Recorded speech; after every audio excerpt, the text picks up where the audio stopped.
Welcome, and thank you for being here tonight. You are listening to Stories for Sleep, a quiet space where gentle stories and soothing truths are told to help your mind slow down and allow your body to rest. In tonight's episode, we will explore together some of the most interesting and calming truths about human personality, not to analyze or judge, but simply to listen and to understand with kindness. Personality is like a universe within each person. It is shaped by biology, memory, emotion, and deeply personal experiences, at once stable and yet always changing, quietly adapting as life unfolds. As you listen, you don't need to remember anything. You don't need to think or try to understand. These words are here only to gently guide your mind away from the noise of a long day and closer to a quiet inner space. At Stories for Sleep, we believe that understanding does not need to be loud. Sometimes the deepest insights appear only when the mind is relaxed, when the nervous system feels safe, and when you are slowly drifting towards sleep. Let your breathing slow down. Soften your shoulders. And if your thoughts begin to wander, that's perfectly okay. Tonight we will step together into a journey of personality, one gentle truth at a time, until sleep naturally finds you. You are safe, and you don't need to stay awake to listen. Perhaps there have been moments late at night when everything grows quiet, when you wondered why you think, feel, and react differently from those around you. Why some people seem effortlessly optimistic, while others are more sensitive and anxious. Why the smallest things can stir your heart, while for others they barely register. We often gather all of these differences into a familiar word, personality, but rarely do we pause to listen to what personality is quietly whispering inside us. Carl Gustav Jung believed that personality is not a fixed label, but a living dialogue between consciousness and the unconscious. One part of you is shaped by what you were given at birth, and another part grows day by day through memory, experience, wounds, and even silent dreams. The problem is that in the hurried rhythm of daytime life, we rarely have enough space to listen to that dialogue. The mind is pulled toward the future or trapped in the past, leaving the body tired and sleep more difficult to reach. At night, when the light softens and the outside world slows down, the unconscious begins to speak. And in that moment, gentle truths about personality can become a bridge, leading you back to a sense of safety and understanding. In this video, we will explore together some of the most fascinating truths about human personality, not to analyze or fix yourself, but to understand and accept. Each truth is told like a whisper, soft enough not to awaken the mind, yet deep enough to touch the tired unconscious within you. As you begin to realize that no personality is wrong, only different ways of existing and adapting, the mind relaxes. And when the mind softens, sleep arrives naturally. Let the stories that follow guide you deeper into your inner world. You don't need to understand everything. Just listen and allow the rest to drift away with sleep. Part 1: Personality. As an inner universe, as night falls and the outer world grows quiet, another world begins to open. A world that is not loud or dazzling, yet far deeper and more alive. This is your inner world. Here, thoughts, emotions, memories, and dreams exist quietly, woven together like stars in an unseen universe. And within this universe, personality forms the central structure, the unique shape your mind carries through life. Welcome to Stories for Sleep, where stories are not told to awaken you, but to soothe. Here we don't rush toward quick answers, and we don't try to fix ourselves. We simply listen. We listen to the slow movements of the mind, to what is often overlooked in daylight. Each story in this space is told with a gentle rhythm, a slower voice, allowing your nervous system to gradually settle like a lake becoming still after a windy day. Carl Gustav Jung once said, "Who looks outside dreams, who looks inside awakens." But perhaps at night, when you no longer need to be awake, in the usual sense, looking inward becomes a form of deep rest. In Jung's view, personality is not a checklist of traits, nor a simple label like introvert or extrovert. Personality is a fingerprint of the psyche, unique, unrepeatable, formed at the meeting point between what you were born with and what you have lived through. Like a fingerprint, personality is stable. It gives you a sense of "this is me," a continuity that allows you to recognize yourself as time flows by. But like living tissue, personality is not fixed. It changes slowly, almost imperceptibly, through experience, relationships, wounds, and moments of healing. Jung called this a process, the process of individuation, where a person does not become someone else, but becomes more fully themselves. What exhausts many people is not having the wrong personality but struggling against it. Some are born with sensitive nervous systems in a world that celebrates toughness. Some carry a reflective inward nature yet are pushed to always be outward. During the day, these conflicts are masked by work responsibility and noise. At night, when the body relaxes, they quietly surface, making sleep difficult.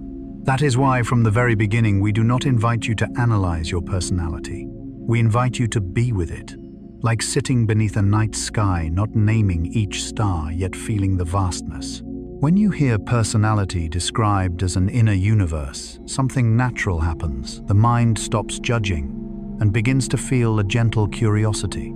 This curiosity is different from daytime curiosity.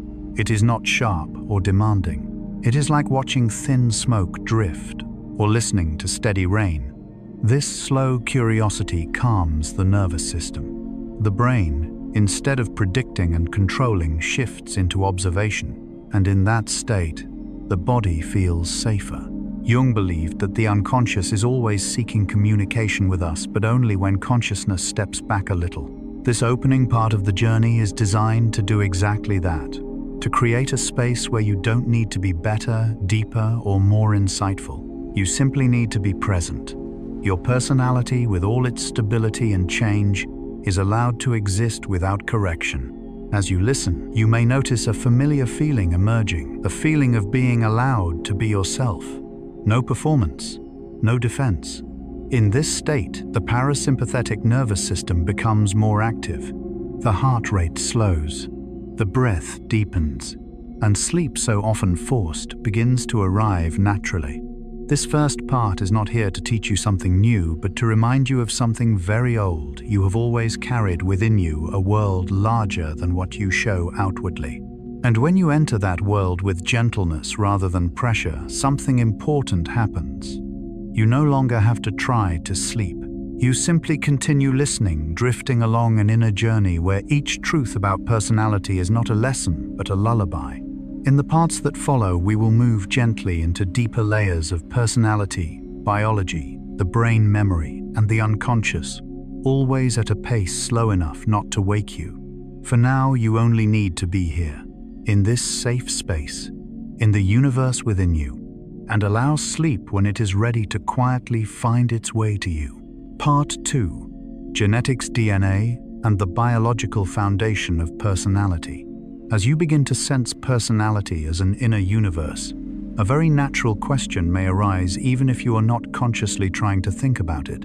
If personality is such a living, dynamic world, then where does it begin? Does it begin with experience, with memory, with silent wounds? Or does it begin even before your very first memory, in the threshold between wakefulness and sleep? When consciousness no longer holds everything as tightly as it does during the day, questions like these lose their intellectual weight. They become gentle ripples in the mind.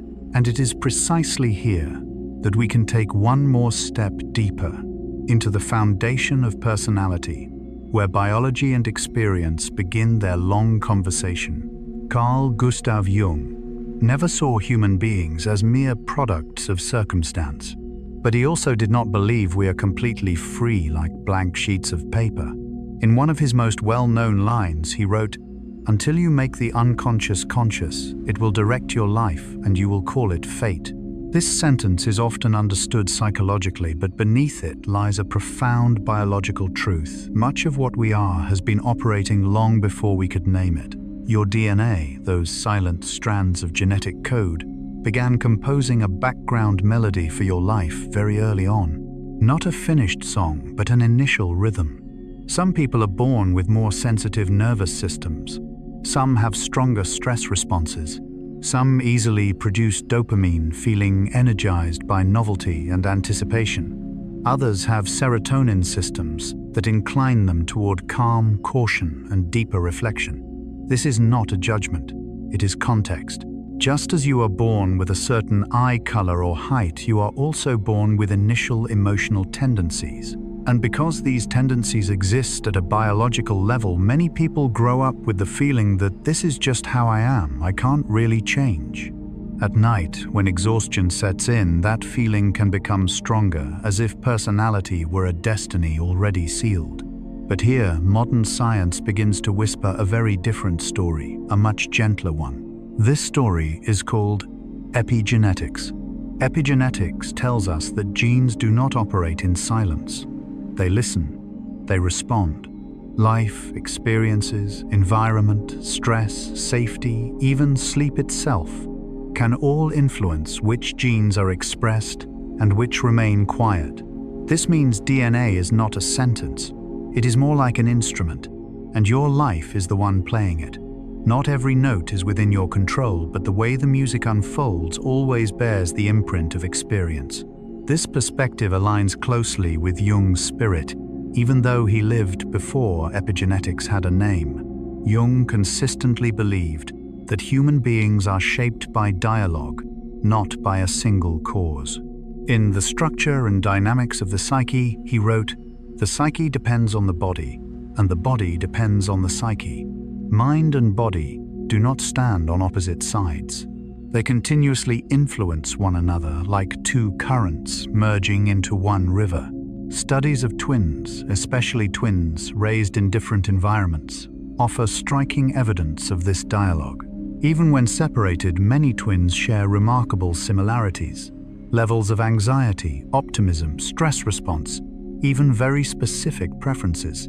This shows that genetics truly lays a strong foundation, and yet the differences between them can be just as clear. One may become more open, the other more withdrawn.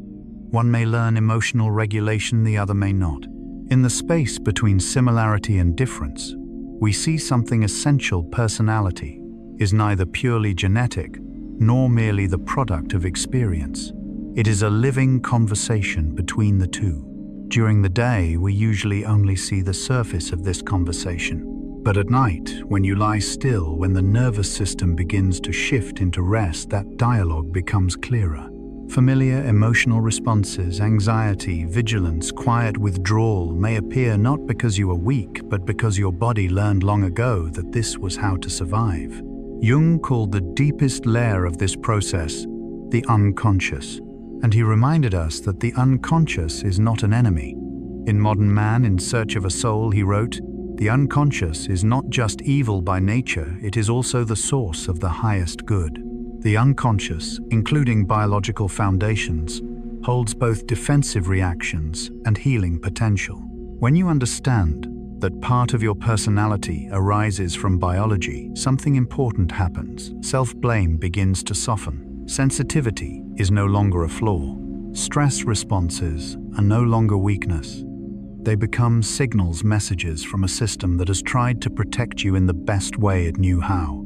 And as self-blame quiets, the nervous system quiets with it. This is where Part 2 quietly fulfills its purpose, not to inform, but to create a sense of biological safety. When you feel understood, both psychologically and biologically, the body stops bracing, the heart rate slows, the breath deepens, and sleep begins to find space to appear. Seen this way, personality is no longer rigid identity. It becomes a living organism, born from DNA, shaped by experience, and always capable of change when conditions become safe enough. Jung called this movement the development toward wholeness, not the removal of what exists, but its integration. As you continue listening, you don't need to grasp every concept. Just allow these ideas to pass like slow-moving stars across the night sky. In the next part, we will move closer to the brain, where biological foundations express themselves as recognizable personality patterns. But for now, you only need to notice this.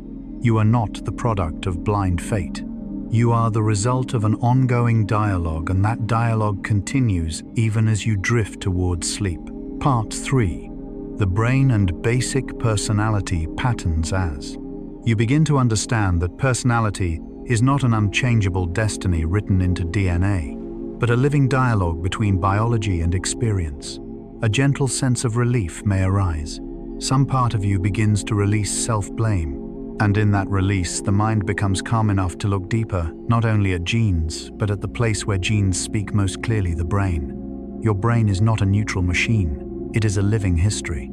Every fold, every neural network carries traces of how you learned to survive in the world. Carl Gustav Jung never approached the brain as a pure biologist, yet he always sensed the deep link between psychological structure and the movement of psychic energy. In Psychological Types, he wrote, "The psyche is a self-regulating system that maintains its equilibrium just as the body does. The mind, like the body, is always seeking balance, and each type of brain represents a different path toward that balance."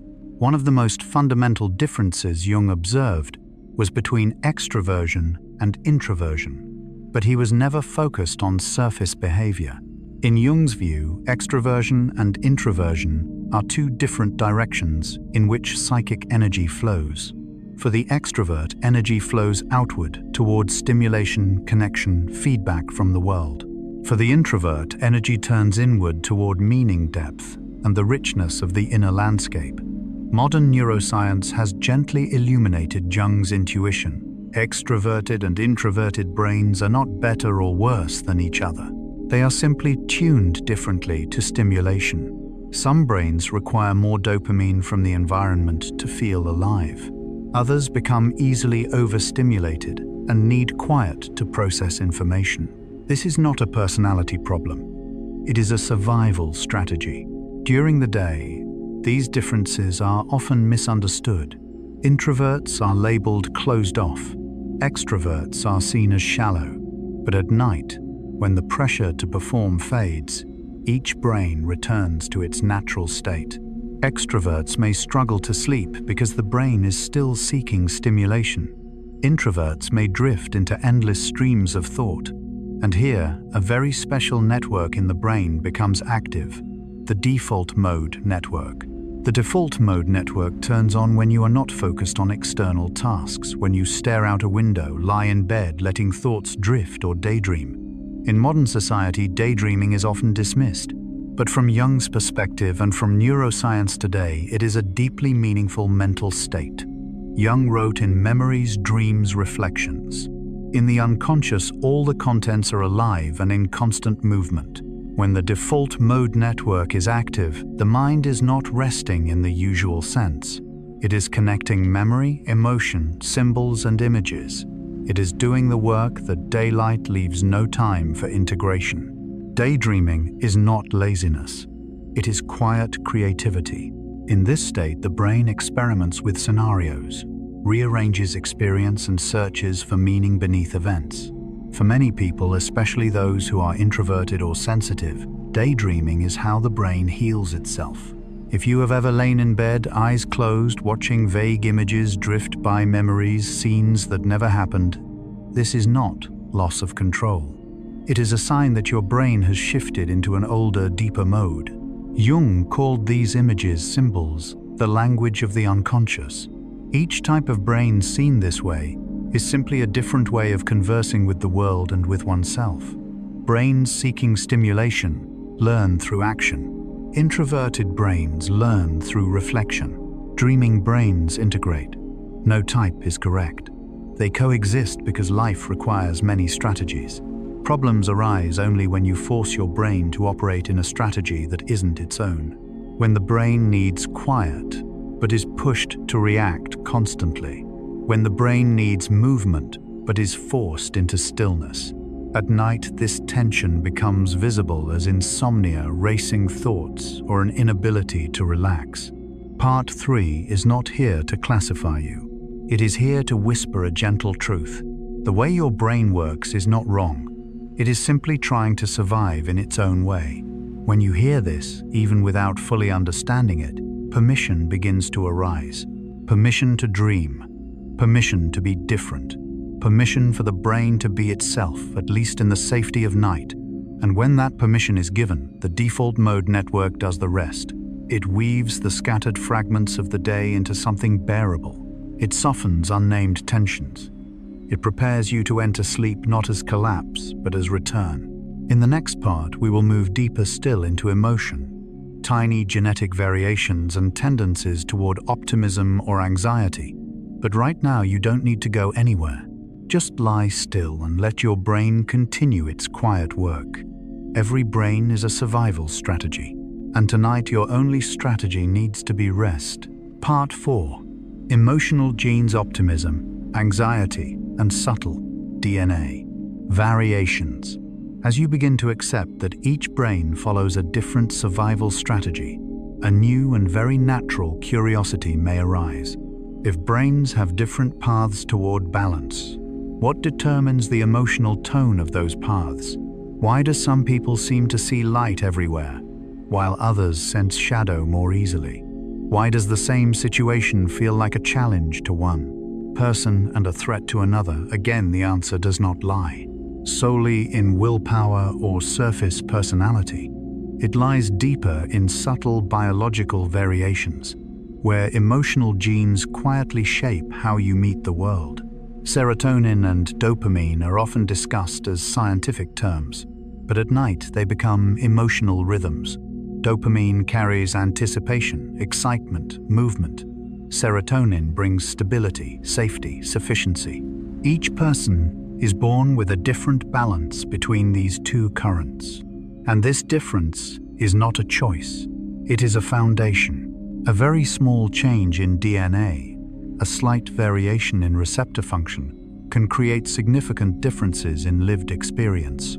Some people feel joy easily, but tire quickly. Some feel less excitement, but possess depth and endurance.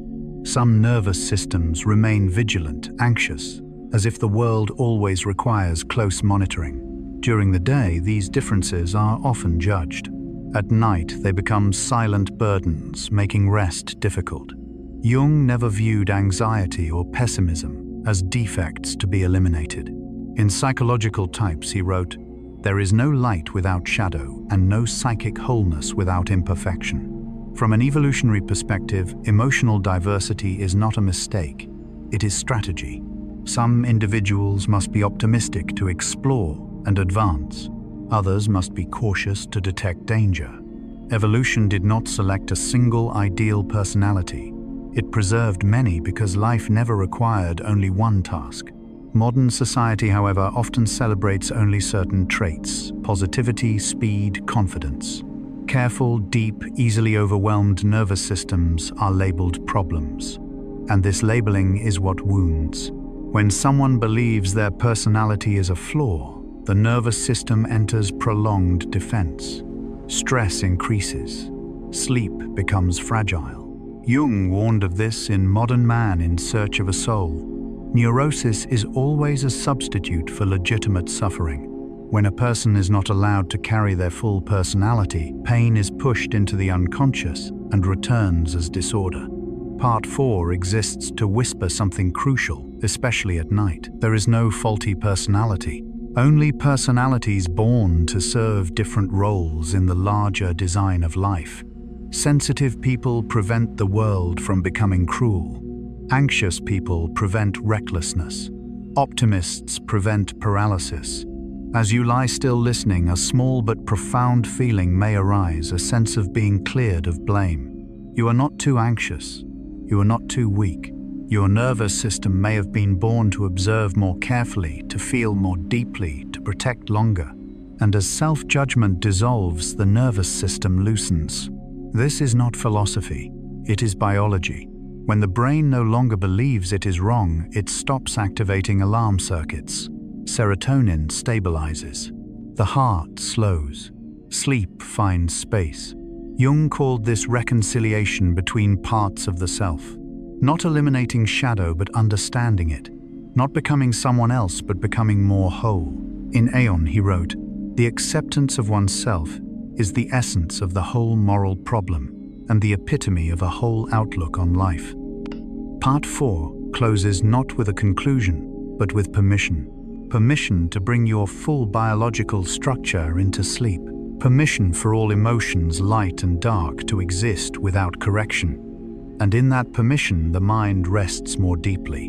In the next part, we will move into childhood trauma and the brain's capacity to reorganize. But right now, you don't need to go anywhere. You are not a mistake in need of fixing. You are a living configuration doing its best to survive. And with that thought, sleep may arrive more easily. Part 5. Childhood trauma and the capacity for reorganization. As you begin to trust that no personality is a flaw, that each emotional structure carries its own survival task, another question may gently surface in the quiet of night. If personality is not a mistake, why do some parts inside still hurt? If biology does not condemn us, where do these silent fractures come from? To approach this answer, we must travel far back, not into verbal memory, but into the memory of the body. In-depth psychology, childhood is not merely a past stage. It is the ground where the nervous system learned whether the world is safe or dangerous, welcoming or rejecting, responsive or silent. Childhood stress does not require dramatic events. Sometimes it is simply instability, constant change, the need to stay alert too early, a child learning to read adult faces to determine safety. Such experiences may not be remembered as stories, but they are etched into the nervous system, into how the body responds to the world. Jung understood the weight of these early imprints deeply. In The Development of Personality, he wrote, "The greatest burden a child must bear is the unlived life of the parents. The child lives not only its own life, but carries the fears, tensions, and unrealized dreams of those before it. Its nervous system adapts not to thrive, but to survive. These survival strategies are intelligent. A child raised in uncertainty may become highly sensitive. A child without safety may learn control. A child unheard may retreat into silence. By day, these strategies help us function. By night, when vigilance softens, they grow tired. Sleep becomes the place where unprocessed tension emerges. But the story does not end in destiny. The human brain is not rigid. It possesses a profound capacity called reorganization.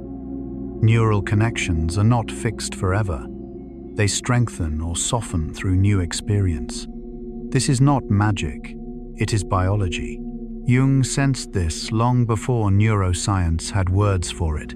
In Psychotherapy and Alchemy, he wrote, "Man is not a machine that can be repaired. He is a living being who can only be healed. Healing is not fixing a flaw. It is creating conditions in which life can self-regulate. Meditation, therapy, and especially repeated experiences of safety are such conditions. When the body feels safe long enough, the nervous system learns to relax. Responses once necessary gradually become unnecessary. Personality, once rigid for protection, softens to live. This change is slow, and slowness is not failure.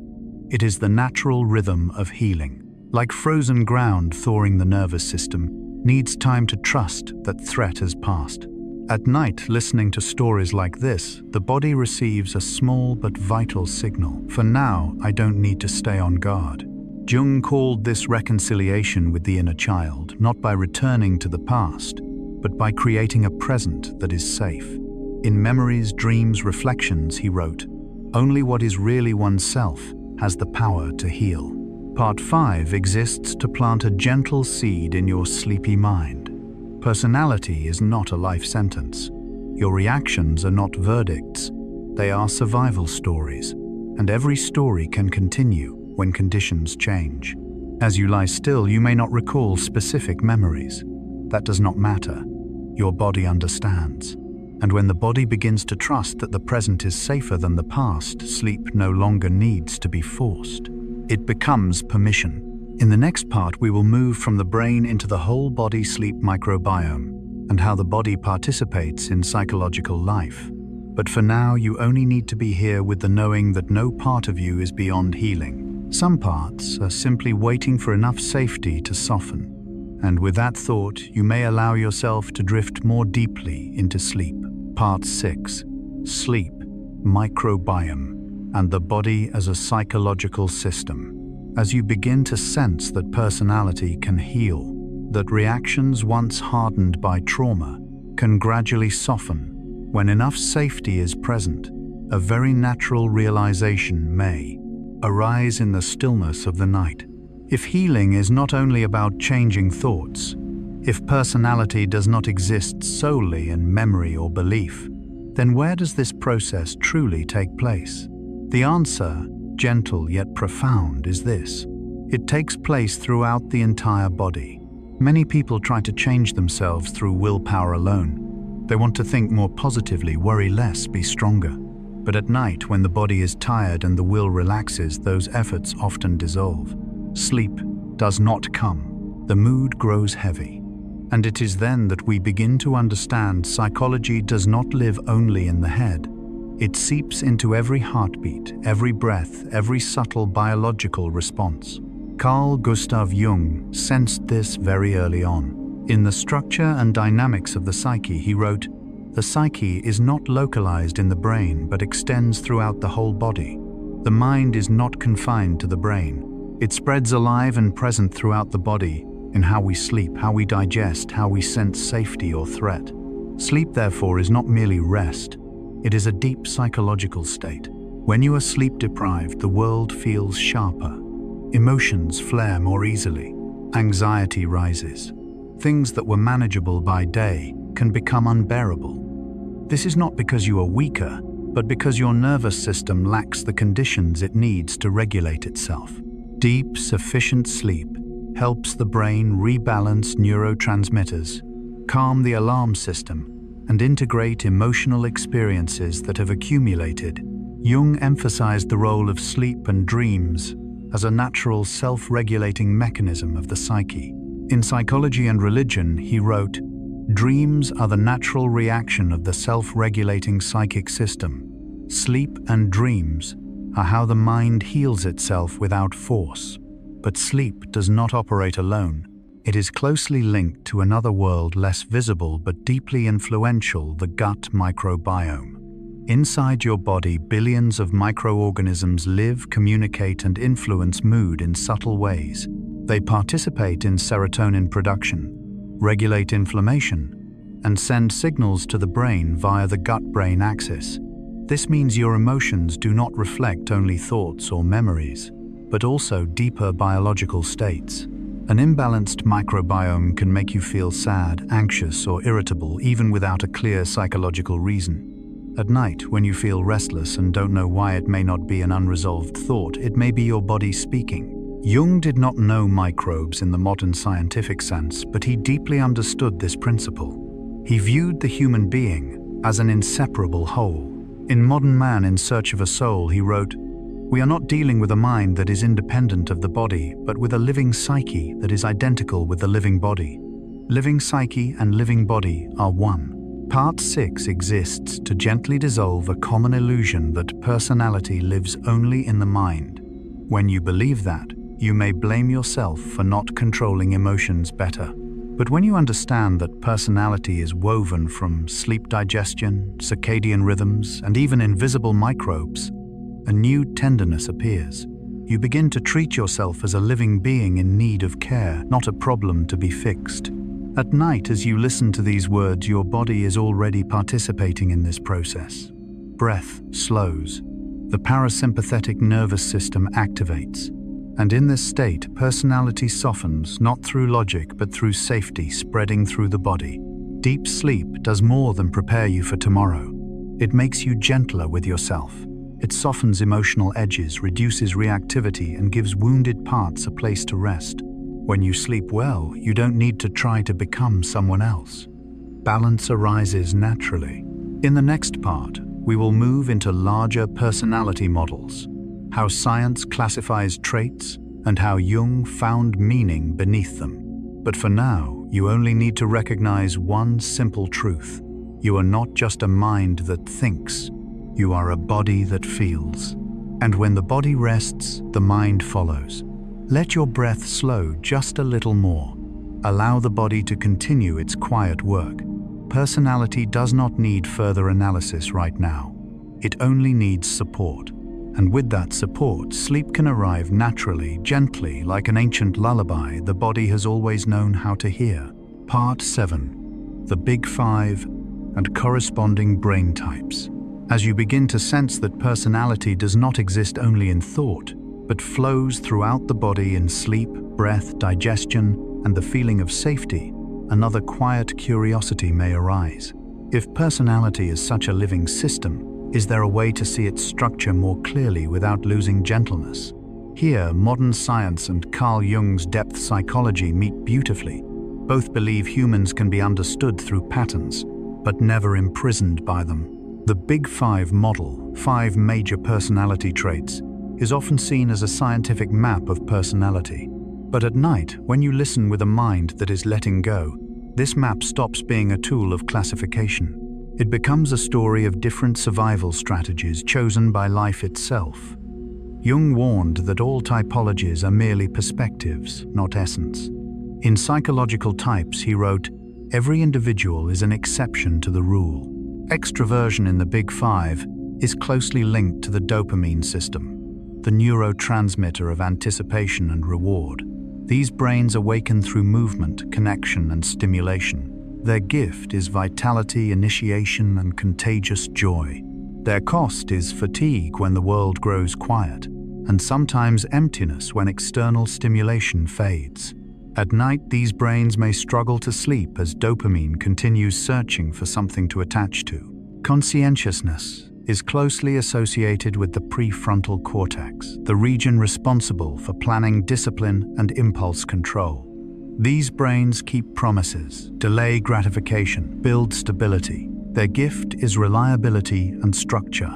Their cost is silent tension, the feeling of never fully resting. At night, they often carry to-do lists into sleep as if the brain were never allowed to stop. Openness reflects brains with strong cross-regional connectivity. Ideas, images, memories, and emotions flow freely together. This is the land of creativity, symbolism, and rich dreams. Jung was especially drawn to this type as it closely touches the unconscious world he explored throughout his life. In The Spirit in Man, Art and Literature, he wrote, "The creative mind plays with the objects it loves. The gift of openness is depth and meaning. Its cost is overwhelm the sense that the world is vast and too much." Neuroticism, often misunderstood, is linked to powerful emotional memory systems. These brains learn vigilance to protect. Their gift is sensitivity, danger, detection, emotional depth. Their cost is anxiety, tension, and fragile sleep. Jung never saw this sensitivity as weakness. In Aeon, he wrote, "The shadow is a moral problem that challenges the whole ego personality. The shadow exists to be understood, not erased. Agreeableness reflects emotional synchrony with others." These brains sense social cues, easily empathize deeply, and foster harmony. Their gift is compassion and safety within communities. Their cost is blurred boundaries and forgotten self-needs. At night, agreeable people often feel exhausted from carrying others' emotions all day. Part 7 is not here to label you. It is here to show that every trait carries both gift and cost. And, most importantly, none arise by accident. They remain because life needs them. Jung wrote in Modern Man in Search of a Soul, "The pendulum of the mind oscillates between sense and nonsense, not between right and wrong." Personality is not a moral story. It is an adaptive one. Listening to this in the quiet of night, relief may arise. You don't need perfect balance. You don't need every trait. You only need to know that your structure has a reason. When resistance fades, the body relaxes. In the next part, we will explore microbehaviors, how posture, voice, movement, and tiny signals reveal inner worlds. But for now, just stay here, knowing that no part of you is unnecessary. Every trait you carry was once a gift to life, and with that recognition, sleep may arrive more gently, like a quiet thank you from your body itself. Part 8. Microbehaviors, handwriting, walk, voice, and scent. As you begin to see personality as a living structure, where each trait carries both gift and cost, a subtle curiosity emerges. If personality is this deep and complex, does it truly exist only in thoughts and emotions we can name? Or has it already been quietly expressed outward before a single word is spoken? The answer, light as a night breath, is this: the body always speaks first. Before language forms, before consciousness selects an image of self, personality is written in small behaviors: a line of handwriting, a walking rhythm, a vocal tone, even a natural scent the body carries. Jung was especially attuned to these micro-expressions. He believed the unconscious does not wait to be questioned. In The Archetypes and the Collective Unconscious, he wrote, "The unconscious is not just something that lies there like a psychic residue. It is something that lives and works. It moves, and the body is its fastest path to the world." Handwriting, for example, is not merely technique. It carries nervous system rhythm. Some scripts are tight and controlled, others soft and flowing. Not to judge, but to notice that the body expresses inner life, even in seemingly mechanical acts. The same is true of walking. Some people move briskly, decisively, as if the world must be conquered. Others move slowly, inwardly, as if listening to the ground beneath them. By day, we rarely notice. By night, recalling how someone entered a room, the feeling often arrives before words. Our brains evolved to read nervous systems, an ancient survival skill. Voice reveals this even more clearly. Tone, rhythm, pauses all reflect inner state. A hurried voice often comes from vigilance. A steady, deep voice reflects regulation. Jung saw this not as pretense, but as honest expression of the unconscious. In Psychological Reflections, he wrote, "We are not what we think we are. We are what we feel compelled to express." And then there is scent, rarely discussed, yet profoundly primal. The human body emits subtle chemical signals influencing feelings of safety or alertness without words. This is why you may feel comfort or unease near someone without rational explanation. Your nervous system has already read theirs. Jung believed this communication occurs beneath language. In The Relations Between the Ego and the Unconscious, he wrote, "The unconscious has 1,000 ways of expressing itself. Many pass through the body." Part 8 is not here to teach you to analyze others. It gently reminds you of a simple truth: you are always communicating, even in silence. And that is not frightening. It means personality is not a mask, but a flow.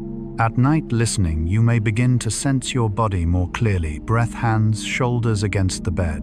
This is not hyper-awareness. It is return. When you realize body and mind are not separate, you no longer need to perform. You are already yourself. Animals and humans read these signals alike because they belong to life, not culture. And as you relax, the signals you emit soften too. Your nervous system sends a simple message: I am safe now. Other nervous systems, including your own, respond. In the next part, we move into language, faces, and first impressions. But for now, just listen to your body. No correction needed, no fixing. Let the quiet communication continue, and let sleep arrive as a natural synchrony of body and mind. Part 9. Language, the face, and first impressions as Kant. You begin to see that the body communicates before words. That breath, posture, tone, and silent presence all carry personality. Another question softly appears in the quiet night. If the body already speaks so much, what happens when we actually speak?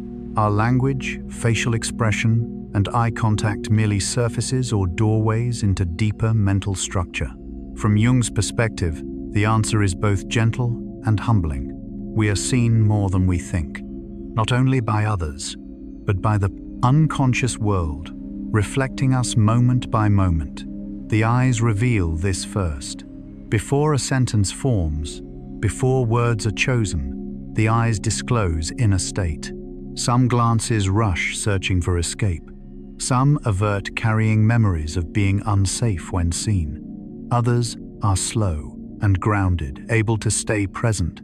Jung saw the eyes as one of the most honest expressions of the ego's relationship with the unconscious. In The Archetypes and the Collective Unconscious, he wrote, "The meeting of two personalities is like the contact of two chemical substances. If there is any reaction, both are transformed. Even a fleeting glance can trigger this reaction before reason intervenes. The face carries mental history as well. Micro-expressions, tiny movements lasting milliseconds, escape conscious control. A slight frown, an unfinished smile, tension in the jaw all speak the nervous system's language. The human brain evolved to read these signals instantly. In survival history, recognizing safety or danger in moments mattered. This happens not because humans judge, but because brains are designed to do so. At night, recalling a new person, the feeling often comes before explanation. This is not mystical intuition, but evolutionary pattern recognition. Language joins this process. Words chosen, pacing pauses, all reflect inner structure. Jung emphasized that language carries symbol as well as meaning. In Psychological Types, he wrote, "Words are the most powerful drug used by mankind. They are felt by the nervous system, not just heard." Part 9 is not meant to make you anxious about being read. It invites a gentler truth you do not need to hide as much as you think. Your personality is not a secret guarded by tension. It is already being felt even in silence. And strangely, when you stop trying to control impressions, the nervous system relaxes. The face softens. The voice slows. The eyes become less guarded. What others perceive then is not tension, but presence. Jung called this unity between ego and deeper mind. In Memories, Dreams, Reflections, he wrote, "I am not what happened to me. I am what I choose to become." Becoming does not come from control, but from allowing inner truth without fear. At night listening, you may feel your face soften, jaw unclench, eyes relax behind closed lids. This is not something you do. It is what the body does when it no longer performs. And in this state, sleep comes more easily. Because sleep does not come to those controlling image, but to those allowing themselves to be seen first by themselves. In the next part, we move into personality in the digital age. But for now, just stay here knowing you do not need to hide from the world. You have already been seen, and you are still safe. Part 10. Personality in the digital age. As you accept that eyes, faces, and language reveal more than intended, a natural shift in reflection occurs. If in the physical world we are seen so clearly, what happens in a world without real eyes or voices, the world of screens and digital signals? What is being seen there, and by whom? The digital age does not erase personality. It changes where it appears. Instead of eyes and micro-expressions, we leave traces through avatars, typing, rhythm online, timing, emoji choices, videos we linger on. Small behaviors repeated form a psychological portrait. Jung spoke of persona, the masks worn to adapt socially. In 2 essays on analytical psychology, he wrote, "The persona is that which, in reality, one is not, but which oneself, as well as others, think one is." Social media is where persona is worn most often. Avatars become faces. Statuses become voices. Emoji become emotion. Yet the digital persona is not entirely false. It arises from repeated choices. You do not randomly choose symbols or silence. Each reflects inner state at that moment. Algorithms do not understand you as humans do, but they recognize rhythm. They track what holds you at night, what calms or agitates you. Jung warned that the unconscious operates by order whether we notice or not. In The Structure and Dynamics of the Psyche, he wrote, "The unconscious is not chaotic. It has its own order. Algorithms, in a modern way, read that order. A quiet tragedy appears. Technology may see us more clearly than loved ones, not because it cares, but because it never tires. Friends may think you're fine. Algorithms know what you watch at midnight." Jung warned not against persona, but against identifying with it. In Aeon, he wrote, "The persona is only a compromise between individual and society. When identity merges fully with the mask, emptiness follows. In the digital world, exhaustion arrives easily. You may be constantly seen, yet not truly understood. At night, when the phone is set down, emptiness may surface, making sleep difficult. Part 10 does not condemn technology. It invites reflection. Technology is a mirror, cold but honest. What it reflects are unconscious habits. Like all unconscious messages, they become harmful only when ignored. Jung wrote in Memories, Dreams, Reflections. People will do anything, no matter how absurd, in order to avoid facing their own soul. The digital age offers endless distraction, but also collects evidence of avoidance. Tonight, you don't need to change online behavior. Just notice gently your avatar is not you, but it comes from you. Algorithms are not enemies, but they cannot replace true listening. And in this distinction, the mind rests. You do not need to perform. No need to respond. No need to update. Your personality right now does not need to be seen by anyone or anything. It only needs to be still.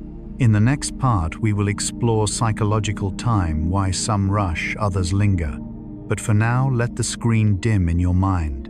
Let the persona rest. And allow the deeper part, the part without avatar, to gently carry you into sleep. Part 11. Personality and the experience of time. As you begin to notice that in the digital world, personality is reflected through repeated traces, through avatars' online behavior, and seemingly unconscious choices, a very natural shift begins to take place in your thinking. If technology can read you by tracking behavioral rhythms, then what is being read at an even deeper level? Not just what you like, not just how you react, but how you are living within time itself. Time, when viewed from the outside, appears fair. Everyone has 24 hours in a day. The clock moves steadily, without bias. But inside the mind, time is never a neutral flow. Carl Gustav Jung saw time as a deeply psychological phenomenon, not merely a physical measurement.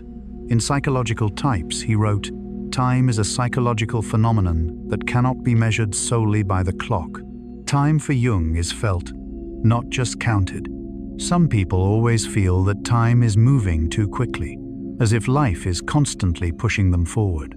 Others live with a heavy sense of time, where each hour passes slowly thickened by thought. This difference is not only circumstance. It is tied to personality, to how the nervous system processes risk, anxiety, and discipline. Those who seek risk often live in an expanded sense of time. The future calls them forward. They experience time as space to move into. Those inclined toward anxiety often live in compressed time.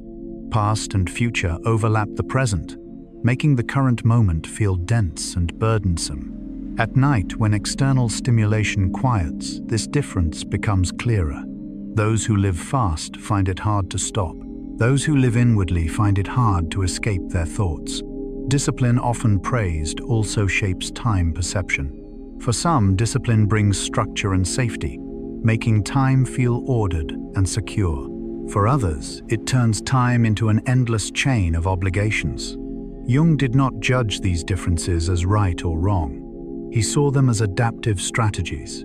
In The Structure and Dynamics of the Psyche, he wrote, "The psyche creates reality every day, and time itself is part of that created reality." Part 11 invites you to see time not as an enemy slipping away too quickly, nor as a burden dragging endlessly on, but as a subjective experience of the mind. When you understand that feeling out of time or lost in time is not a personal failure, but the way your personality responds to the world, a new gentleness emerges. Jung wrote in Memories, Dreams, Reflections, life is a process of becoming, a combination of states we have to go through. If life is a process of becoming, then time is not something to conquer, but something to live alongside. At night, as you lie still and listen, time may begin to change its shape. No longer the rushing current of the day, but a quiet lake. Moments no longer need to be useful. They only need to be present. And within that presence, sleep can arrive without being summoned. Part 11 closes with a gentle philosophy. You do not need to live by someone else's rhythm. Your personality carries its own sense of time. When you allow yourself to live within that rhythm, tension eases. And when tension eases, sleep becomes natural. In the next part, we will move into memory, imagination, and how personality creates meaning, the stories you tell yourself about your life. But right now, you do not need to go anywhere. You only need to be here, in this moment, where time does not need to be measured. And in that letting go, you may allow sleep to arrive as a natural part of living. Part 12.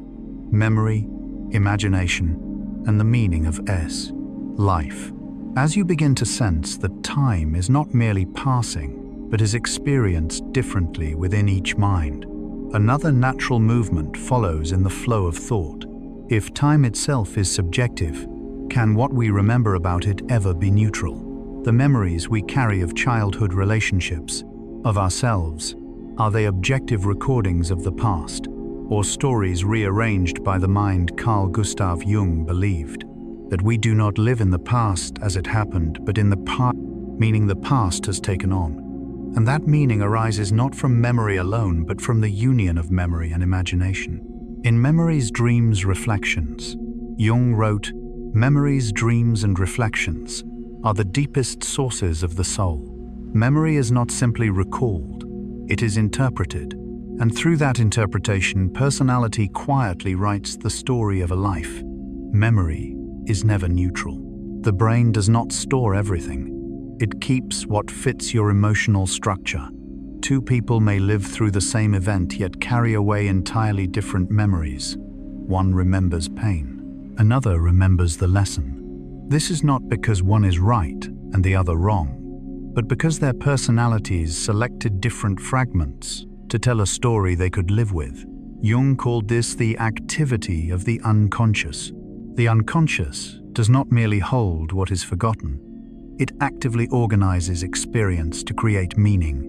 In the archetypes and the collective unconscious, he wrote, "The unconscious is continually active, combining its material in new ways."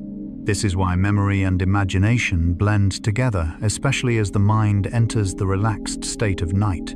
By day, imagination is often controlled, required to be practical, useful. But at night, as you lie still, imagination is freed. Old images return. Scenes that never happened appear. And within this flow, the mind is doing something essential. It is experimenting with the meaning of your life. Personality becomes the storyteller. Some tell their life as a series of trials. Some as a learning journey. Some as a chain of losses. Others as a quiet search. Jung did not see these stories as true or false. He saw them as symbols, unconscious expressions of the soul's deeper needs. In Man and His Symbols, Jung wrote, "Man uses the spoken or written word to express the meaning of what he wants to convey. But before words, meaning already exists in images, feelings, and rearranged memories. And night is when these symbols surface most clearly." Part 12 does not ask you to analyze your past. It invites you to recognize that you are living within a story and that the story is not fixed. When you realize that memory has been selective, that imagination has helped shape the truth, you live by a gentle freedom appears. You are not trapped in the past. You are carrying a way of telling the past.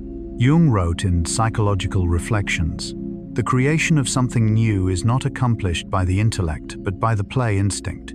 The play of imagination, especially in relaxation, allows new meanings to form. At night, when you do not have to do anything, the mind is allowed to play. And in that play, old stories may be retold more gently. This matters deeply for sleep. When your life story feels too heavy, the body cannot relax. But when the story holds open spaces, chapters not yet finished, the nervous system feels lighter. Sleep no longer becomes an escape from thought, but a natural continuation of inner storytelling. Part 12 closes with a deeply Jungian spirit. We live not only in the outer world, but in the story shaped by the unconscious. That story does not need to be perfect. It only needs to be real enough for you to remain with yourself.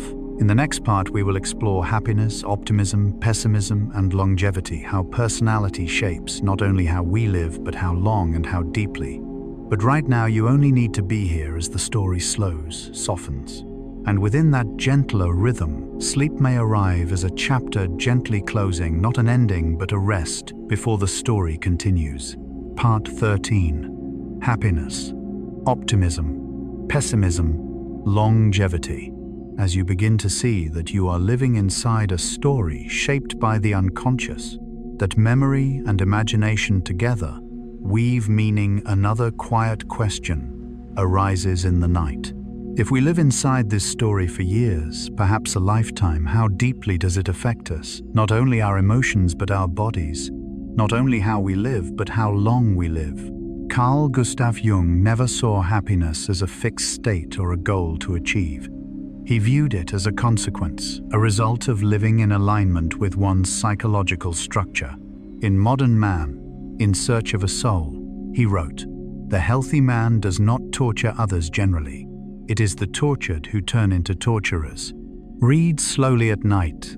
This reveals something profound. Psychological health shapes not only feeling, but how the body endures time.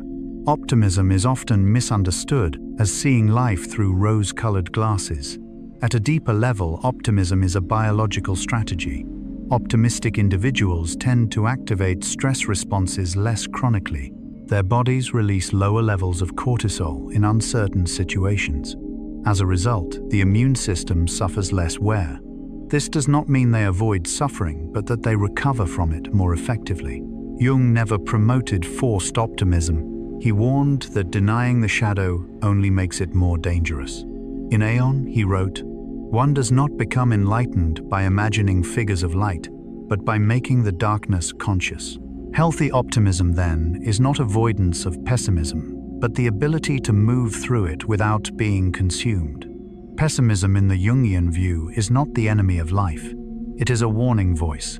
Pessimistic individuals tend to observe carefully, prepare thoroughly, and take fewer reckless risks. In harsh environments, this is an evolutionary advantage. But when pessimism becomes a constant state, the body lives in prolonged vigilance. And vigilance, when unbalanced, can shorten lifespan. Here, personality appears not as a moral trait, but as a longevity strategy. Optimism reduces chronic stress damage. Pessimism prevents catastrophic risk. And conscientiousness, discussed earlier, acts as a regulator. Conscientious individuals tend to care for their health more consistently, maintain routines, and protect the body. Not because they love life more, but because their nervous systems associate safety with order and responsibility.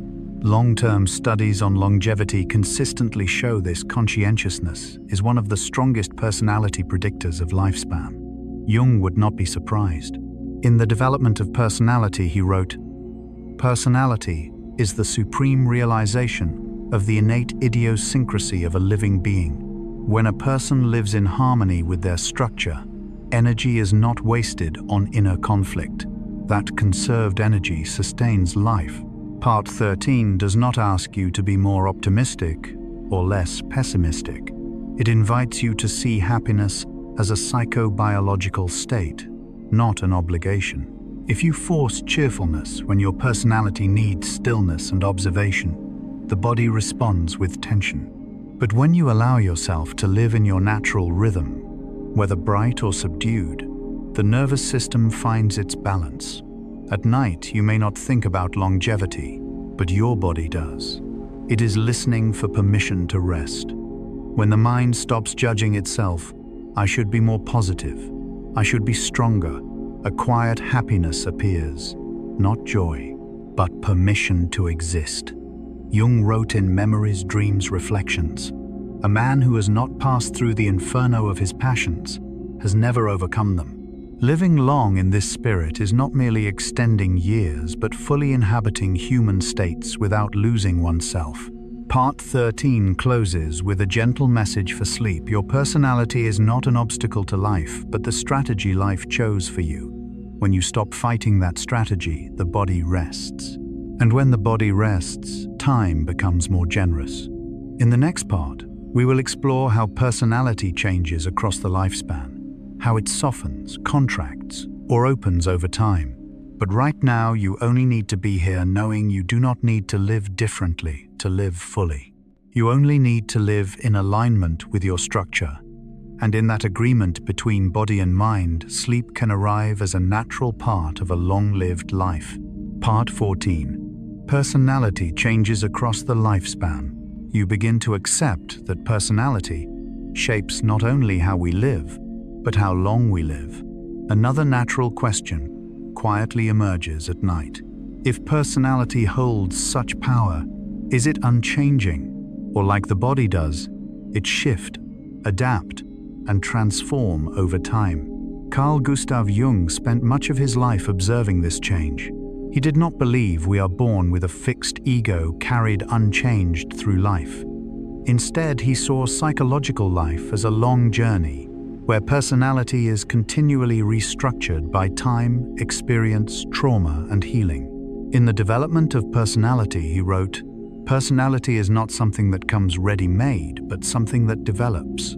In youth, personality is often sharper and more rigid. Boundaries are clear, defenses strong. The ego must be protected, asserted, proven. But with years, if safety is present, personality begins to soften. Edges dull.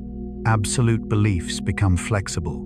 Not because one weakens, but because constant battle is no longer required. Not all change moves toward openness. Trauma can cause contraction. When the nervous system remains vigilant too long, the world is narrowed for protection. Trust decreases. Dreaming fades. Jung called this a contraction of psychic energy. In Symbols of Transformation, he wrote, "When an inner situation is not made conscious, it appears outside as fate. What is not healed within quietly shapes life without."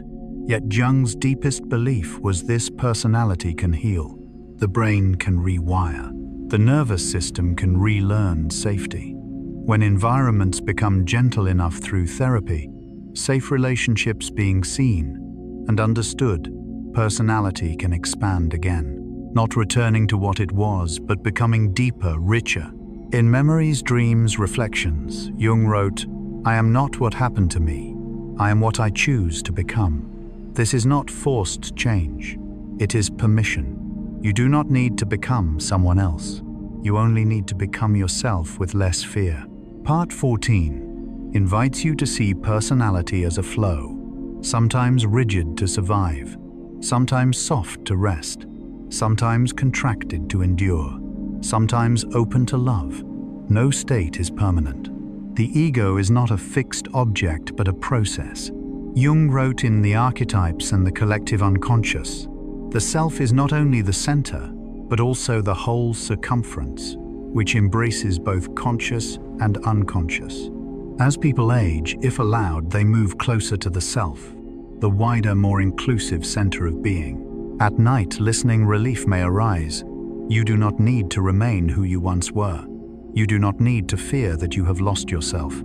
Change is not betrayal. It is proof that you have lived. Therapy, safety, and healthy relationships do not force change. They allow it. When the nervous system no longer needs constant defense, locked parts of personality begin to breathe again. With that breath, a person becomes wider, deeper, kinder, first toward themselves. Part 14 closes with a message. For sleep, you are not a fixed self that must be defended forever. You are a living process, allowed to change at your own rhythm.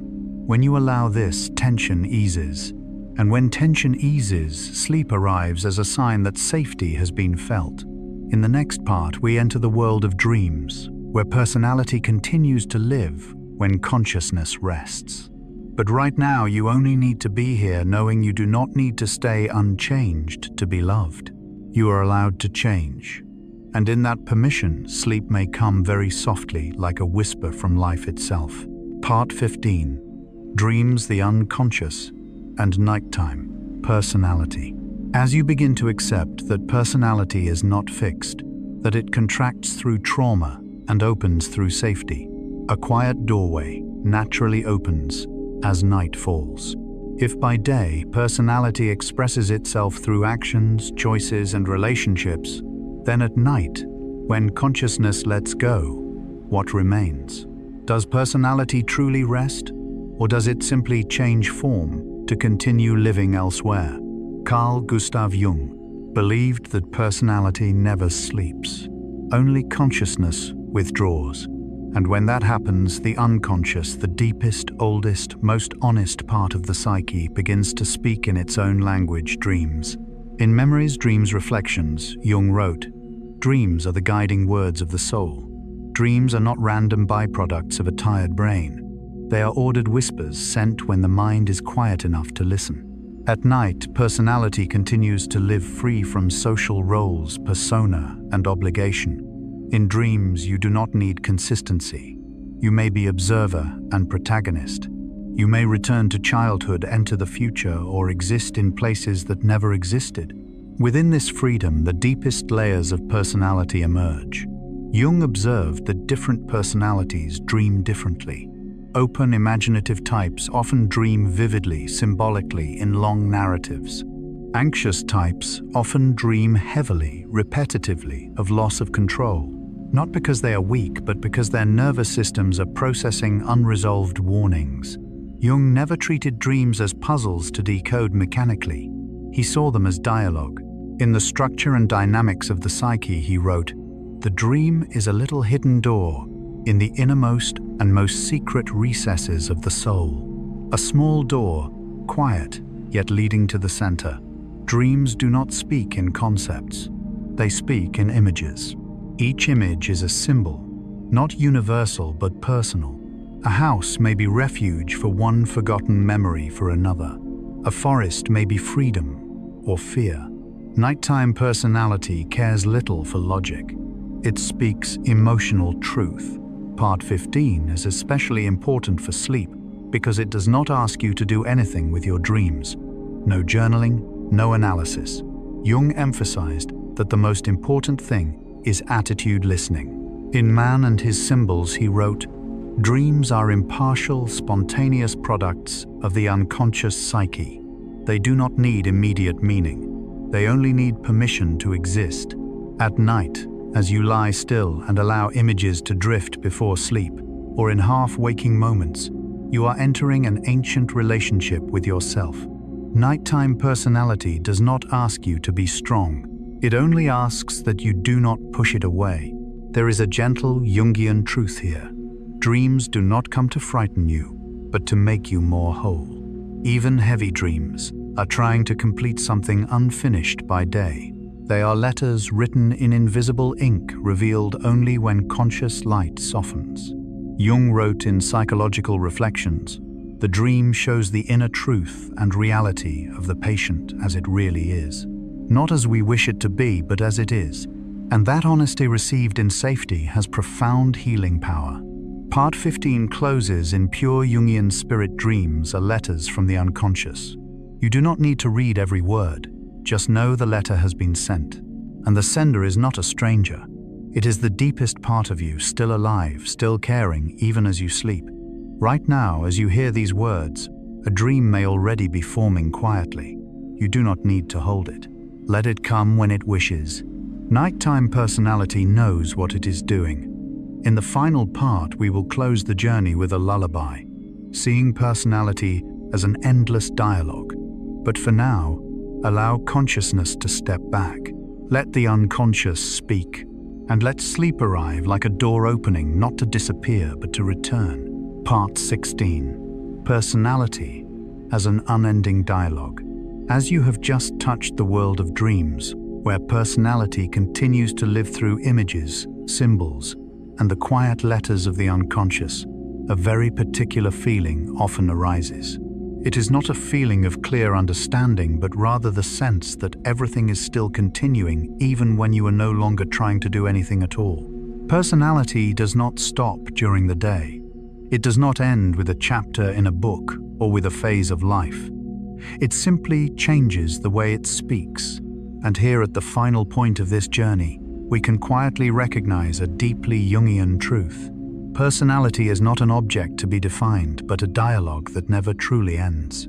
Carl Gustav Jung never tried to finish explaining the human being. He viewed psychological life as a living process in which what is given, genetics, temperament, unconscious structure, is constantly in dialogue with what is learned, experience, relationships, loss, and healing. In The Development of Personality, he wrote, "Personality is the supreme realization of the innate idiosyncrasy of a living being.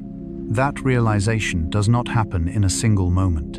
It unfolds over an entire lifetime. You are not only what you were born with, but you are also not merely a product of circumstance. You are an ongoing conversation between the two. At times, what is given speaks more loudly through instinct, through dreams, through the body's quick, unfiltered reactions. At other times, what is learned takes the lead through conscious choice, discipline, and new understanding. And most of the time, these two currents intertwine without clear boundaries." Jung called the center of this dialogue the self, not the small ego that must be defended, but the whole person, including both consciousness and the unconscious. In The Archetypes and the Collective Unconscious, he wrote, "The self is not only the center, but also the whole circumference, which embraces both conscious and unconscious. Personality, then, is not a fixed point. It is a circle that slowly expands. When people are young, this dialogue is often loud. We try to prove who we are. We cling to an image of ourselves, but over time, if there is enough safety, the dialogue softens. We no longer need to answer every question. We allow what is unclear to exist, and within that allowance, a very quiet form of wisdom appears." Part 16 does not offer a definitive conclusion, because conclusions in the Jungian sense are often illusions of the ego. Instead, it offers a lullaby, a gentle closing.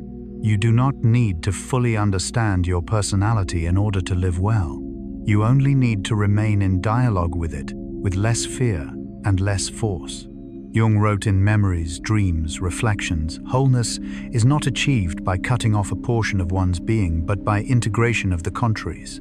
Wholeness does not come from eliminating parts of yourself, but from allowing opposites to coexist, strength and fragility, optimism and anxiety, day and night.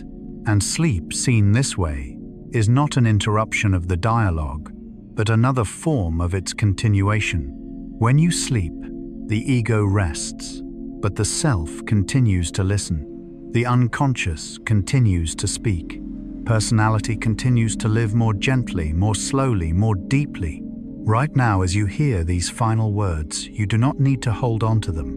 You do not need to remember. A lullaby does not need to be understood. It only needs to be allowed to pass through, like breath, like heartbeat, like thoughts dissolving into sleep.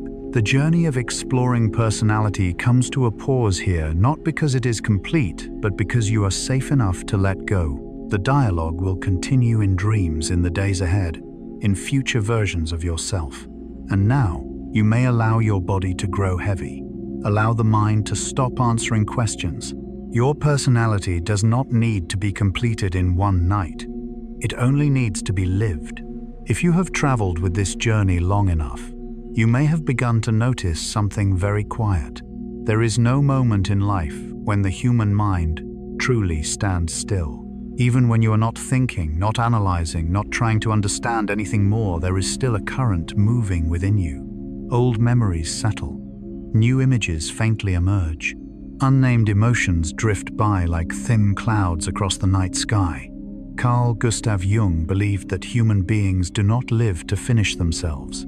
We live to remain in dialogue with ourselves for a lifetime. Personality is not an answer. It is an ongoing conversation in which each stage of life asks different questions. Some questions require answers. Others only need to be held like a small lamp in the night, bright enough to guide but not harsh enough to blind. Along this journey, you have moved through many layers of the mind, biology, genetics, the brain, memory, emotion, time, and dreams. You may have recognized familiar fragments of yourself. You may also have seen that you are unlike anyone else. That is not something to fix. It is the fingerprint of your mind, unique, unrepeatable. Jung wrote in Modern Man in Search of a Soul, there is no coming to consciousness without pain. But he also understood that awakening does not need to be violent. Sometimes, it is simply the moment you stop fighting yourself. Stop forcing yourself to become another version. Stop comparing your rhythm of living, your rhythm of feeling, your rhythm of healing to others. Night is one of the rare times when you do not need to prove anything. You do not need to complete. You do not need to be right.